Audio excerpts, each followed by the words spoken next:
Okay, so my name is Fern, and I'm coming to you right now from Oaxaca, Mexico, where I've been visiting for the last several months. And I have been an astrologer, involved in astrology since 1989, when I got my first official professional astrology reading from an astrologer that a college friend of mine said, "You've got to go to this person, she'll change your life."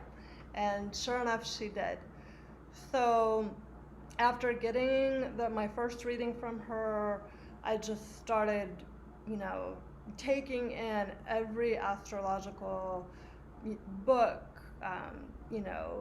resource, anything I could get my hands on. I just dived really deep. And for those of you who already have a sense of the chart and know the basic nature of the planet, you might be interested to know my Mercury and Pluto and Uranus and Jupiter are all conjunct in Virgo in my 12th house. So it was really a natural fit for me to do some deep astrological research. And after a couple of years of that, I happened to very serendipitously meet a really amazing friend and mentor, Asata Gabrielle, and she kind of took me under her wing in many ways. And she had been an astrologer, and she was a channeler, and very psychic. And she was also interested in herbs and plants and flower essences. So she taught me so much about all of that and just how to trust and follow your intuition.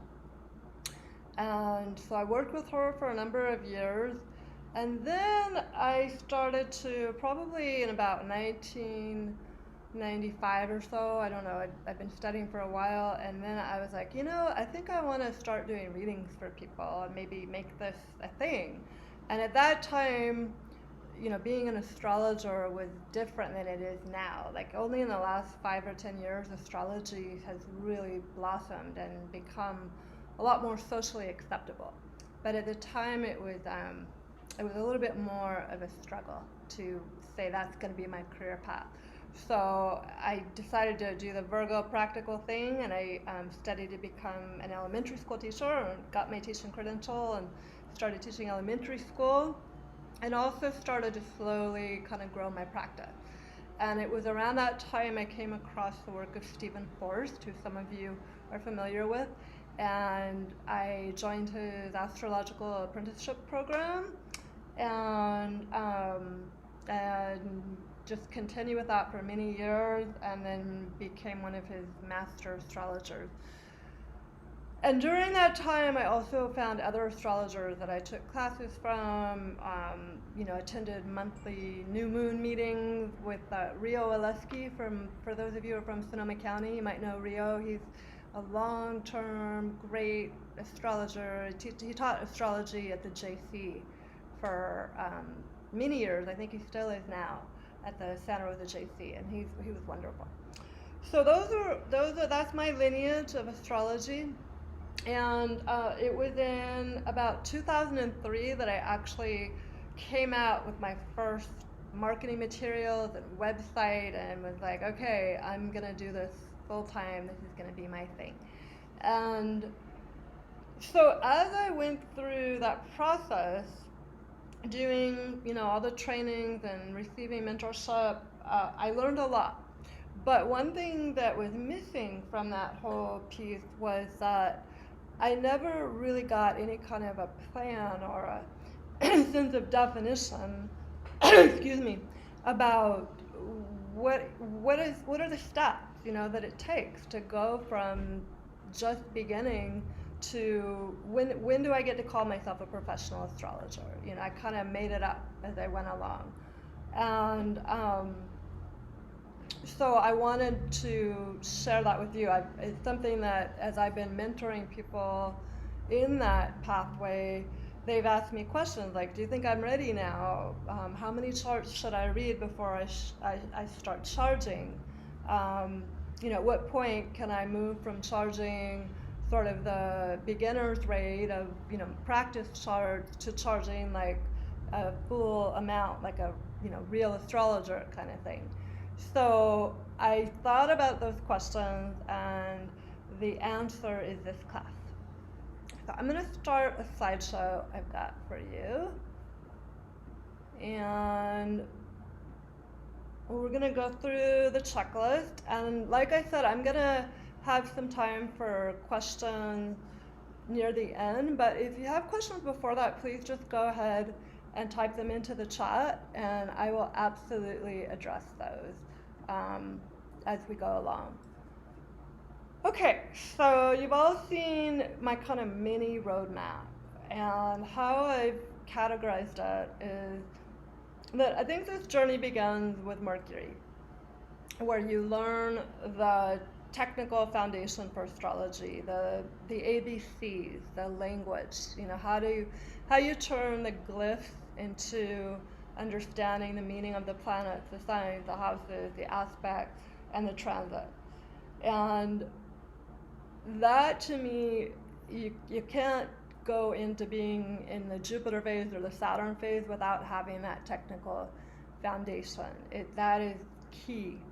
And so I wanted to just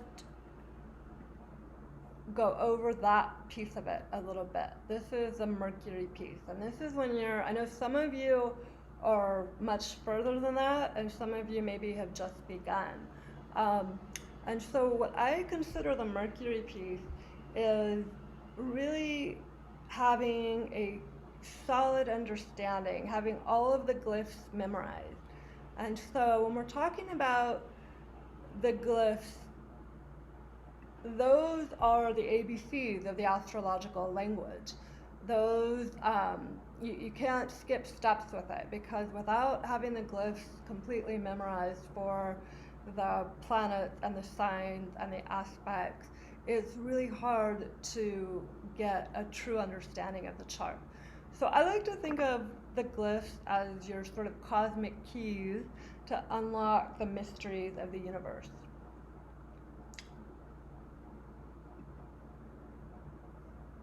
Okay. Then moving from that, you've got the signs and the houses and the planets. And there are 12 signs, as probably all of you know, and also 12 houses and 10 planets. So another piece of mastering this Mercury level is memorizing the meaning of those 24 symbolic areas of the chart. So memorizing all of the 12 signs and what they mean, and understanding more than just the memorization, which is definitely a part of it, but also understanding how they show up in people's charts and in the world, in real, I call it astrology in real life, as archetypes and energy. So how does the sign of Pisces, for example, come into your life? How do you recognize, oh, this is Pisces that I'm interacting with here? I recently had an experience of that when I was on the beach down here, and I was sitting on the beach, and this young man came over and started talking to me, and he introduced himself, and he greeted my dog, and my dog took to him right away. I was just really drawn to this person. And then he started talking about how he'd really gotten interested in psychedelics, and he was a student of physics, and he really loved the ocean.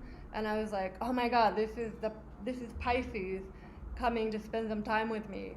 And he was just a perfect embodiment of that energy.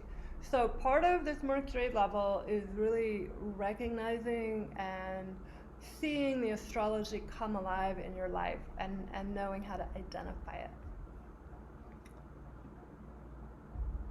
Okay, so this is our first journal prompt, and what I would love to know is, what do you know right now at this point about the technical foundation of astrology, and what more do you want to learn? So I want to emphasize here that even after 30 years of studying astrology, I feel like I always have more to learn about the technical aspect. There's always another layer of understanding of even the meaning of the glyphs, because the shapes of the glyph have so many different layers. But what I'm talking about when I talk about getting a basic understanding that allows you to move forward on the path towards that Jupiter and Saturn is having sort of a container of expertise where you feel confident that you can read a chart based on what you know. So I would love it if you could take just 2 minutes right now and write down with whatever you got to write down with, whether it be a computer, device, pen, paper, whatever your tools. What do you know now about the technical foundation, and what more do you have to learn? So I'm going to stop talking for a moment and allow you to do that, and then we'll check back in a couple minutes. And again, any questions, just type them into the chat,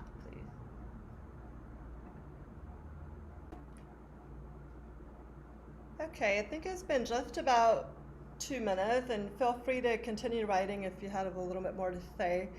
But I wanted to just address what I think it's Aaron Appleton, said in the chat. And if anyone else would like to share what their response is to that journal prompt, please go ahead and do so. So she was saying that I feel confident in my understanding of glyphs, zodiac signs. I think I trick myself into thinking I know less about the planets than I really do. I feel confident in my understanding of the houses, but feel like I could always learn more. And trying to negotiate how to use modern and ancient techniques. Yeah, so that is definitely a tricky one. If I'm integrating two different astrological techniques, and that is something that I think you learn how to navigate if you're integrating more than one technique. I know each astrologer has a different way of doing that. For myself, I kind of chose to follow one particular route. There were some times where I veered into studying the Vedic astrology, but then I realized that I would probably need a few more lifetimes to really get solid in the Vedic, and that I'd already spent so much time learning the Western that I was just going to stay there. But I think some of the Vedic learning that I did seeps into and infuses the readings that I do. And so I guess I would also say, just in regards to your comment, that one thing that is also helpful is once you get the glyphs, the planets, and the signs, and the houses, you've got that alphabet. You're building sentences. So when you're moving from that Mercury foundation period into Jupiter, you're starting to develop paragraphs and learn how to tell stories. So it's putting it all together and learning how to communicate it in a way that's meaningful. That is what moves you from that Mercury place to Jupiter. And here we go from Naomi. I agree, Ableton too. The houses have so much depth. I feel I could always use more in that area. Astrology is a very deep well. Really good point, and I want to just address that, because one thing I always tell my students and my mentees is that part of learning the art of astrology is learning both what to put in and what to leave out. It's having that sort of very specific, detailed, I want to say like Virgo perspective of being able to go very deep and look at the detail of somebody's chart, but also being able to step back and have the Pisces, and this is perfect for this Virgo Pisces full moon we've got coming up on Saturday, but having more of a holistic perspective and looking at the whole picture from more of a distance. So with astrology, as you go on with it, you learn how to kind of flow back and forth between those two different focuses and those two different perspectives. Because I know earlier on in my own path with astrology, I would get stuck sometimes in one or the other. I'd either get so obsessed in some of the details of, it was all about the Mercury, you know, and just diving so far deep that I wasn't looking at the chart as a whole and really telling a meaningful story about it. So you start to build up sort of a muscle where you can go back and forth between those different perspectives, and that creates the story of the chart that you can share with your client. Okay. Anybody else have anything to share from the journal prompt writing, or maybe should we move on?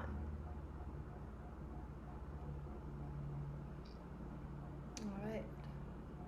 Okay, so Anthony, is it just a personal choice where you draw the line in the technical tools that you use? Different house systems, obscure asteroids, lots, decans. Really good question. So I would say we're going to get to that in Jupiter. So I'm going to hold that question, and because we're moving right into Jupiter right now.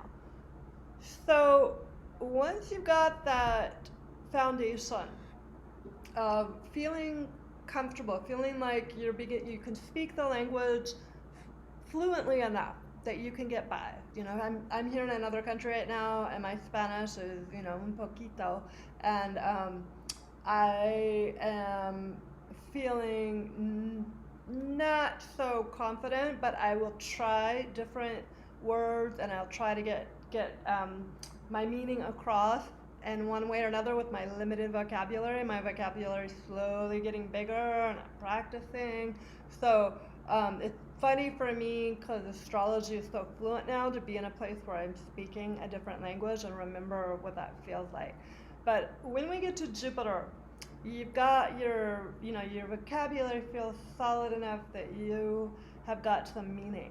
And at this point, this place in the astrological road is about meaning, flow, space, intuition, and story crafting.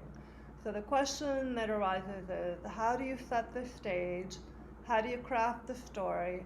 And how do you connect to or infuse the divine into your connection with the chart and the client? For me, just my particular philosophy of astrology is that this is part of how I connect to spirit and the divine and share it with the others who I'm doing readings with. So for me, astrology is a spiritual practice. Not true for every astrologer, and that is also a Jupiter question and one that Anthony brought up. Okay, so let's go to this next piece. How do you make meaning of the stories, archetypes, and energy? So part of how you make meaning is by understanding which part of astrology you're going to choose to tell the story with. And so, yes, Anthony, it does have a personal choice to it, but I feel like that personal choice is shaped by the individual astrologer's chart. And so that's part of this process of being on this astrological road, is understanding your chart and how that's going to direct you to specific types of tools and techniques you might want to bring in. So an example I can use of that is that in my chart I have Venus in Cancer in the 10th house, conjunct Vesta also in Cancer, and Black Moon Lilith is up there as well.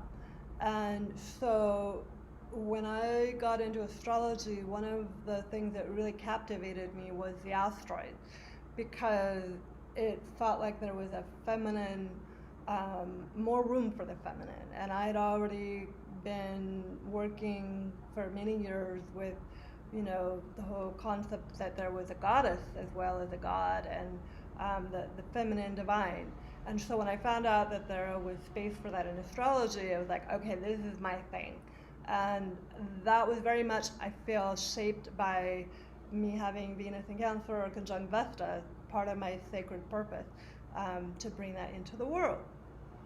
So I think other astrologers, there's going to be people who really resonate with the ancient techniques. And one thing I find super interesting right now is that so many younger astrologers are really bringing back some of the traditional astrology.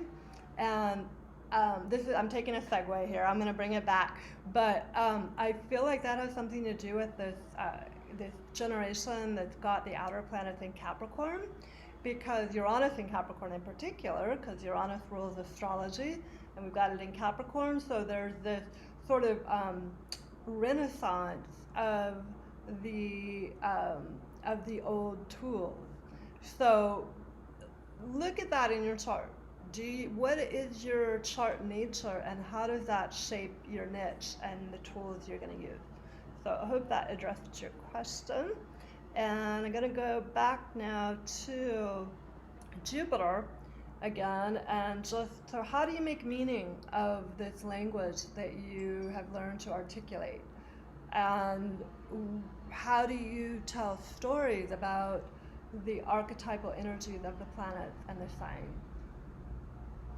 This is a really key part of doing a reading for somebody, because it has to be coherent. It has to be delivered in a way that they can hear. So there are so many different ways to do this, from knowing your client's chart and knowing how they might best receive the information, looking at their Mercury. And if they've got Mercury in a water sign, they might like to hear more metaphor or poetry. If they have Mercury in an earth sign or a Capricorn, they might really want a factual kind of delivery. There's also a layer to this section that has to do with understanding the mythology behind Western astrology, which is derived from a lot of different streams of culture. The Western astrology, and I get into this more in the Be Your Own Astrology class with the history of astrology, but it came out of present-day Iran and Babylonia, and the names for the planets and the goddesses and the gods were very different. But how it's filtered down to us today, the Western astrology, is through the Greek myths. So I think it's absolutely essential when you are working on this Jupiter level to have an understanding of those myths and stories and how those play into the chart, so you can draw on them when you're telling stories to your client. Okay. So moving forward a little bit, another piece of Jupiter is activating your intuition. So knowing how you receive information that is considered to be intuitive. Some people receive it with their inner sight. They see things. Some people hear things. Some people smell things. Some people just feel things. So getting kind of a sense of where your intuition shows up. And another piece of the Jupiter part of the road is you're going to be doing some counseling with people. And a lot of astrologers have actually taken counseling classes or have experienced counseling. But when you have somebody's chart, you're holding a very tender and vulnerable part of them, whether they know it or not. And so how you communicate with them and that part of them is crucial. How you, especially with Scorpio clients, how you communicate confidentiality guidelines is absolutely essential to set up a safe container. So I'm gonna just look at a couple of these questions, and let's see here. Hillary, I would like to learn more about current transits and how they relate to transits in a chart. I can understand squares, sextiles, etc., but for some reason translating that into a current transit is difficult for me to see the big picture on. Okay, so, and Anthony's correcting. No, I got it. I got that. Yeah, so, okay, so when you say you can understand squares and sextiles, that would be called aspects. So aspects between in the natal chart. If I have a Venus trine Neptune aspect, that's part of my natal chart. The transits are the relationship between where the planets are now and where they were when you were born. And that's the transit. So it's kind of like a transit is an aspect to your natal chart. It's not a transit between, it's not an aspect between the planets within the chart. So it's how time has shifted in the relationship between your chart and the current chart. Just like you have a birthday every year, the sun's cycle is 365 days. Every planet has a cycle. So knowing that the cycle of each planet is part of that Mercury level, and that's part of the technical skills, is that knowing that number. The sun, 365 days. We pretty much all know that. The moon is 28 and a half days. We pretty much know that one too. But Mercury, Venus, Jupiter, Mars, the rest of them, their cycles are much longer, and most people are not as familiar. But in order to really understand the transit, you need to memorize the time of those cycles. Okay, yeah, so Hillary, it sounds like you are in the Jupiter realm. Absolutely. Okay, so I would love to just give you all some space right now to do the writing prompt, and we'll come back to some questions in about 2 minutes when you have a little bit of time to write that down. So I'm going to stop talking once more and stop the recording and give you all 2 minutes to write. I'm going to start recording again. Okay, I see that in the chat that E. Appleton, who I think is Aaron, you can clarify that if you want, Aaron. She's responded to the journal chat in the journal prompt in the chat, which is great. Yes, yeah, okay, great. E. Appleton is Aaron, wonderful. And she's saying, I think everybody saw it, but I want to read it for people who aren't here who may not see that. I feel things in my body, my stomach and skin. Mars, Venus conjunct in Virgo in the first. I love that. I love how you lay that out. I absolutely love counseling others. I like helping people through issues by offering them a perspective they may not see. I like to help people see their potential, and it helps to have almost literally a manual to help them work through. Absolutely.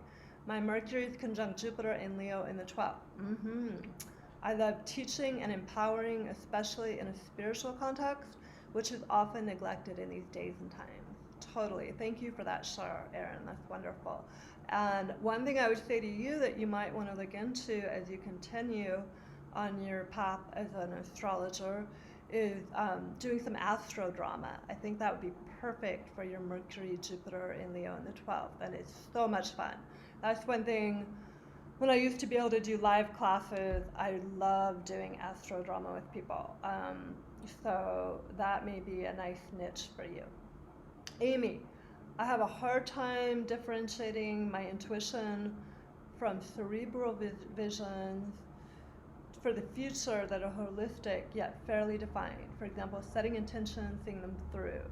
I think I access my intuition through my mind, and a growing edge could be integrating my body because of my connection to sports and the flow state. Ooh, I like that, Amy.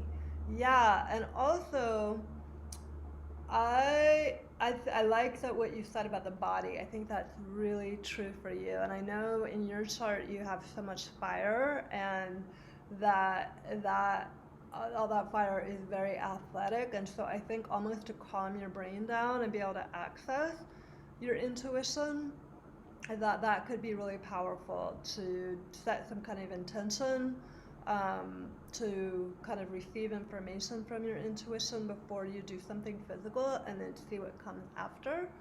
And also thinking about, if you're looking for clues of your intuition in your chart, looking at Mercury, Neptune, the 12th house, and also planets in Neptune and Sagittarius, strangely enough, and also the 3rd house, because the 3rd house in the ancient astrology traditions ruled divination.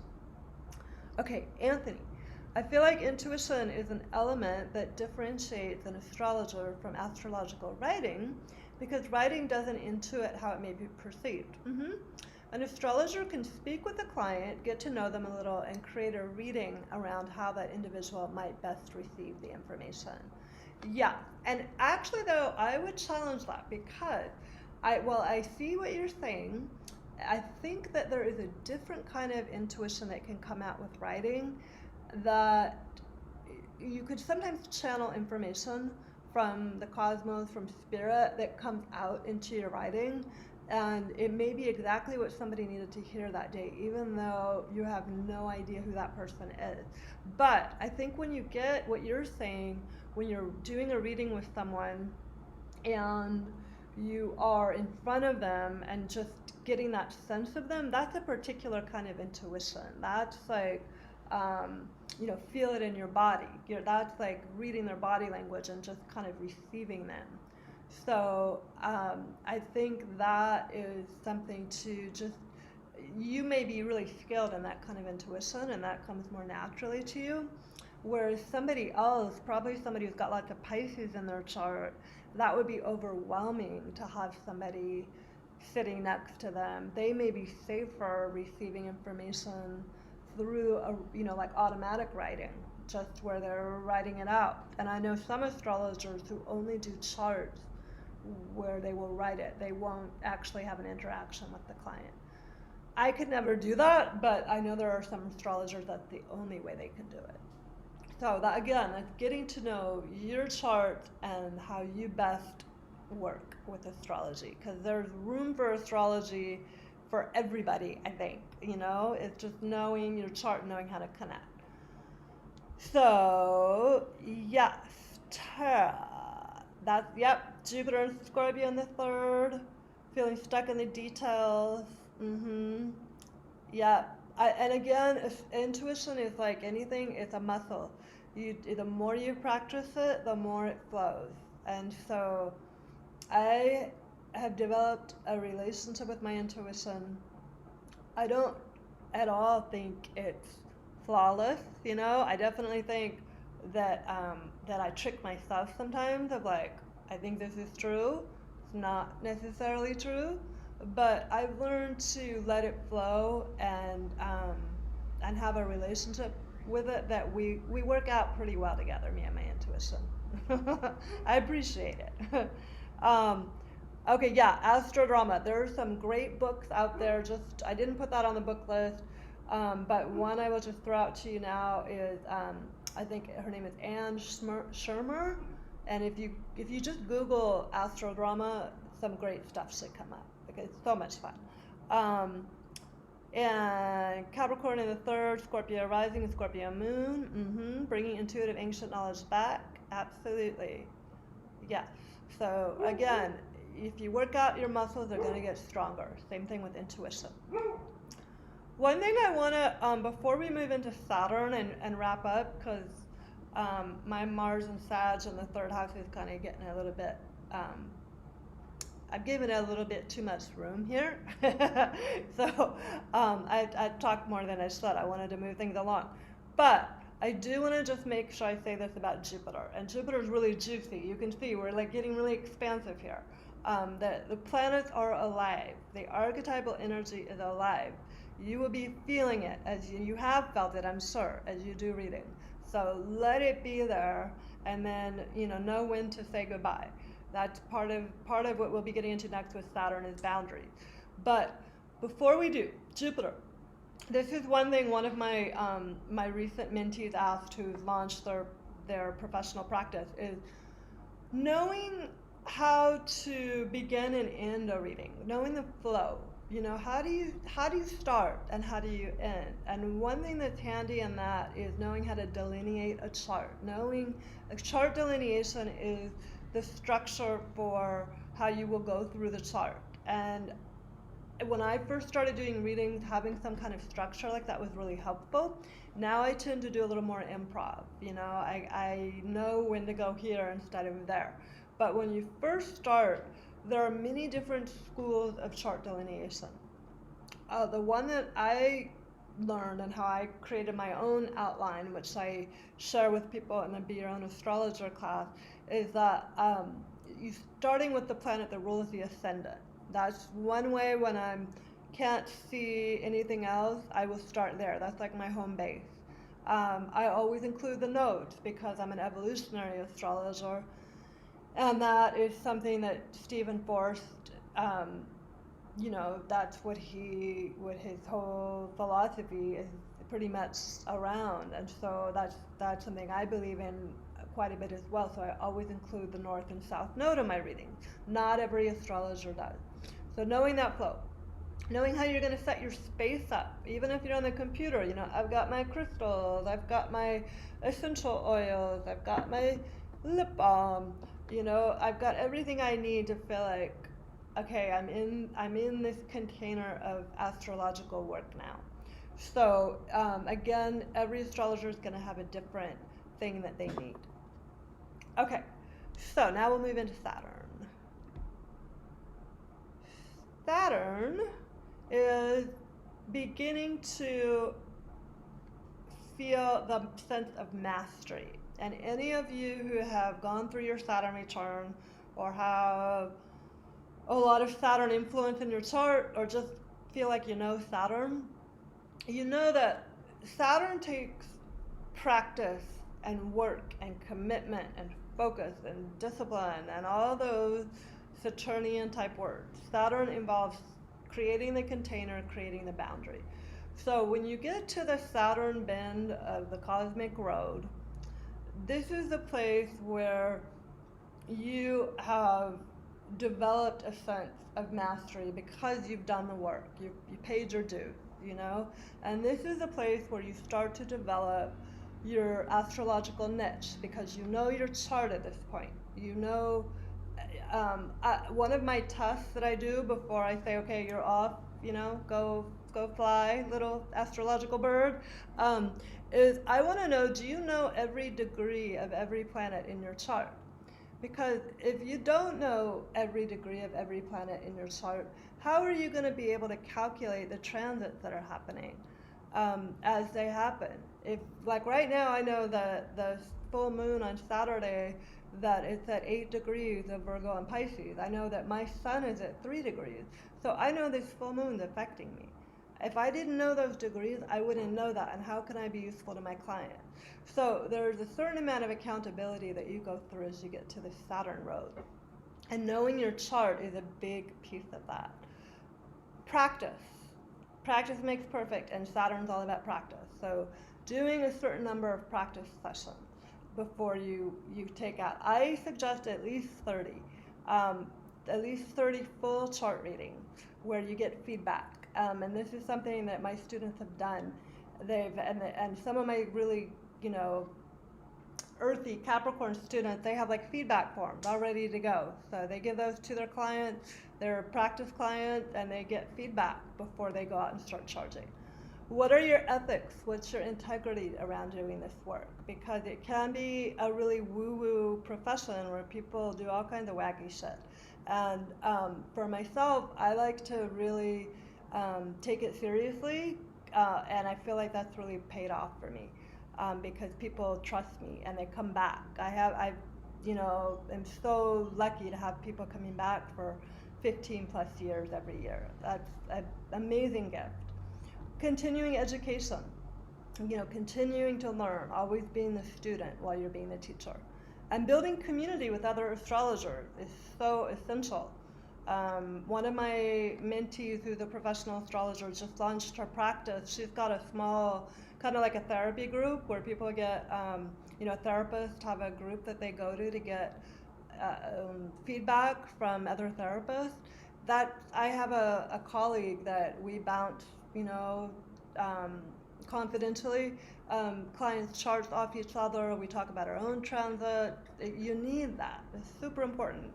Astrology is ruled by the sign of Aquarius, and Aquarius rules community. So building community is key. Okay, moving right along here. This is something that Anthony touched on. So, and we kind of addressed this already, but we'll just go over a little bit more. How does your chart guide you to your niche? And there's lots of different directions to go in with astrology: astrocartography, medical, relationships, synastry, traditional, evolutionary. I've been hearing a lot of requests for clients lately about astrocartography, which is the astrology of geography, you know.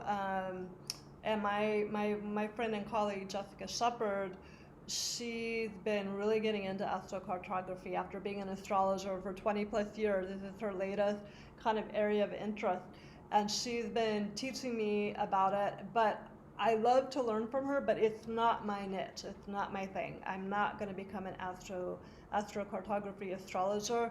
I'm going to refer clients who are really into that to Jessica. And that's the other part of the Saturn piece, is knowing what your limits are. Knowing when you do not know something, and knowing when to refer to somebody who does. Whether it be to a therapist or another kind of healing arts practitioner, or to another astrologer. Okay, question, and then we'll go into that Saturn writing prompt. Does psychological fall under medical? That's a good question. I would say yes and no. Absolutely yes, because there are definitely signatures in the chart that are going to make people more vulnerable to mental health issues, and so that can be super helpful to note and flag. And mental health issues are going to lead to physical health issues a lot of times, most times I would say. So I'm going to say mostly yes on that one. But then I guess the other piece is there's astrologers like Liz Green and who else? I think Liz Green's the only one who's coming to me right now, but I know there's more who are they're rooted in Jungian psychology, and they bring that's a whole spectrum. Yes, Stephen's writing is very psychological too. That's true, but he's not as deeply rooted in that as Liz Green. She comes from a very Jungian perspective, and there are astrologers who really do bring that in much more with much more emphasis. But and I wouldn't say that's medical. So it's a little complicated in that way for me to answer that. Yeah. Okay. I want to think about that. That's a question to chew on. And a good question. Okay. So we are. Final question before the prompt. When you are ready to go pro, what does your intuition say? Because that's ultimately it. It's like if you've worked your intuition muscle and you feel pretty good about it, then ask it, am I ready to do this? Is this the right time? Because I think that's a really key component to moving forward. Okay, so last writing prompt. What type of astrology are you drawn to right now, and why? So please take a couple minutes just to write that down, and feel free to share whatever you like in the chat before we wrap up. Start the recording again so other people who aren't here can hear those. Okay, Anthony, can I go back to the previous screen for a moment, please? Sure, I'm sorry. I missed that one, but let me go back to that. There you go. Okay, so Anthony says, I don't know what to call this. I want to help people learn better who they are through astrology and give them tools to take advantage of or defend themselves from transit. Okay. I like how you put that. And yes, I don't know what to call that either, but I think that is maybe empowerment astrology, because sometimes I think some schools of astrology get into a thing where the transits or something is done to you, and there's nothing you can do about it. And that's not my perspective at all. It's not how I work with my clients. I really like to see the transits as an opportunity to grow and learn and change and transform and just be a better human. So to me, that's empowerment. That's helping people not feel like they're at the mercy of fate. So yes, love that. Okay, and star seed astrology. I'm not familiar with that. Oops, I just got to go back. It sounds interesting. Cosmic origin, that sounds interesting too. And let's see. Aaron says, I am drawn to general counseling using astrology, mainly using some modern techniques and annual profections as setting the table. Interesting. I think I'm still figuring out my flavor. Yeah, it can be a process, and it doesn't mean you have to like stop and not do anything until you figure it out. It's a work in progress. You know, one day you'll be like, oh, this is what I do. But don't let that stop you from continuing to just enjoy the astrological lifestyle. Okay, Tara, I like to bring in the Sabian symbols with traditional astrology. Ooh, yeah, you are good with the symbols. You're the one who turned me on to oh gosh, what's her name? I'm having menopausal brain fog. Um, but she was it Linda Hill? Yes, thank you. She does some super interesting work with the Sabian symbols. Again, the Sabian symbols is something I love. I love learning about it from other people, but it's not my skill set. So I would turn them on to Tara. But maybe more drawn to reading transits and progressions in the natal chart. Okay, that's interesting. Good one to know. That sounds like your Aries to me. Let's just jump ahead into the future. Um, and Aaron, I like the general help me through life stuff. Yeah, that is, astrology is a good at helping people through life, and so you've got this matter of fact, practical thing, and be curious to see how your chart relates to that. Wheeler also does some work with this symbol. She created them. Okay, so thank you all for sharing that. And I guess what I would love to do to wrap up here is to find out, we're going back to the chat again. I would be curious to know how you self-sort yourselves right now in terms of where are you on this astrological map. Would you say you're in the Mercury phase, in the Jupiter phase, or in the Saturn phase? Let's see what we got. Tara.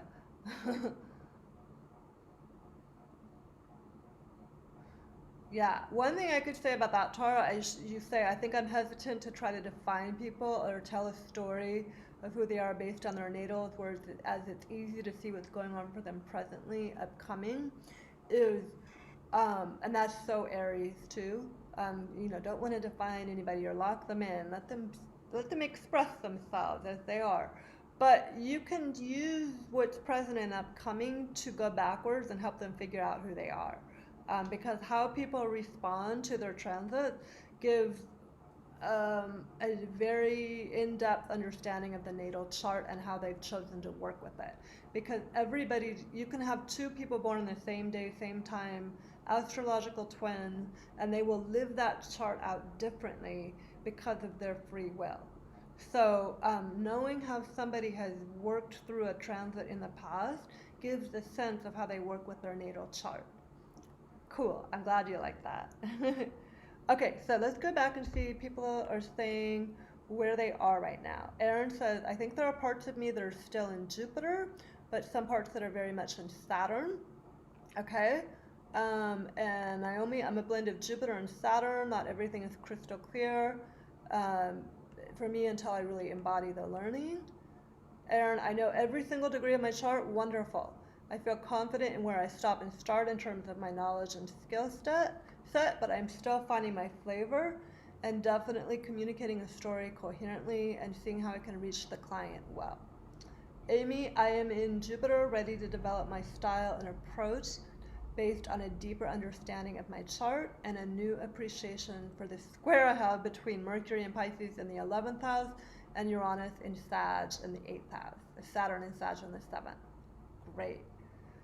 Okay, so hearing a lot of Jupiters on the verge of Saturn, and Anthony Jupiter in the respect that I currently dissatisfied with the degree of detail and nuance or the stories I'm able to weave but also spending time in Saturn so that I know where my time should be best spent in Jupiter.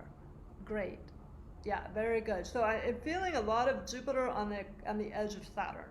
And so one thing I would suggest that that people can do if you feel like you're like moving into Saturn, you're there, you're ready to graduate, is I suggest making sure you've done a certain number of charts. I'm going to say 30 to 50 at least practice charts.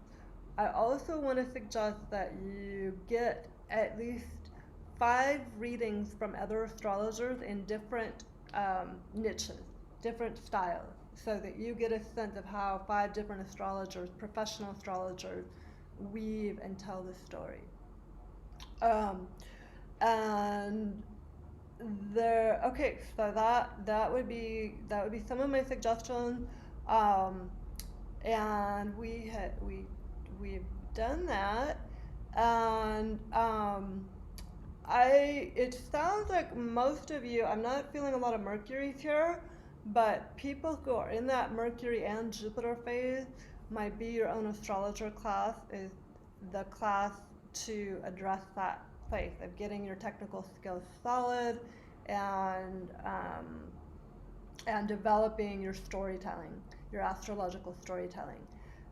If you are more moving into that phase of wanting to be a professional astrologer, wanting to really fine-tune that, then my astrological mentorship is a good one. So if you're already doing client sessions but want feedback and another perspective, that's something I can do in the mentorship. I've done it with mentees where they bring a client's chart to me before a session, and we go through it together. I point out things they might have missed. I help them shape the story, help them craft kind of a delineation of it. If you want to integrate some of my skill set into your work, particularly the herbs, flower essences, tarot, energy work, and ritual structure, then the mentorship program would be good. I've got room for 2 more this season over the next 6 months. So if that's of interest to you, just feel free to email me. I would like to take a few questions. We're a couple minutes over, but if people have any other questions before we wrap up, I'm happy to address those.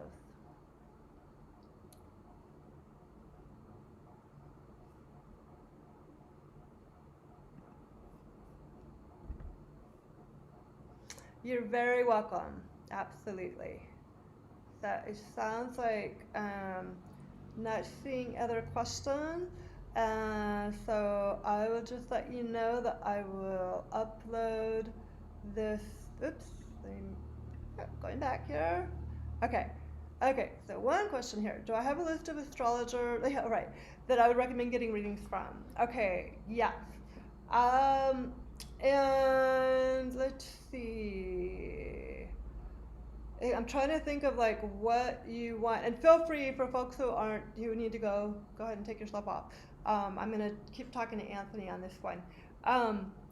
For traditional astrology, Demetra George, I believe she is still doing one-on-one readings, and she's known as the Astrologer goddess, but she also is a really solid traditional astrologer. I'm trying to think what you're interested in. It's kind of that psychological slant, and as you probably know, Stephen's got like a 3-4 year waiting list. Trying to think of who else would be good in that way. You're on his list, right? A lot of people are. Trying to think of who else on the. Oh, you know who I really like who studied with Stephen also, and she's been around for quite a long time. Virginia Bell. Virginia Bell, great. April Elliott Kent. She's the writer of one of the books on my book list, and she's fabulous, got an amazing sense of humor. That's who's coming to me right now, but if I think of anybody else, I would recommend. April was not at Diana's Grove, no. April is based out of San Diego, and she's super cool. Yeah. Okay. There was another April. All right. You're very welcome. So take care, you all. Thank you for joining, and I will catch up with you hopefully some point in the future. Love you too, Tara. Bye bye.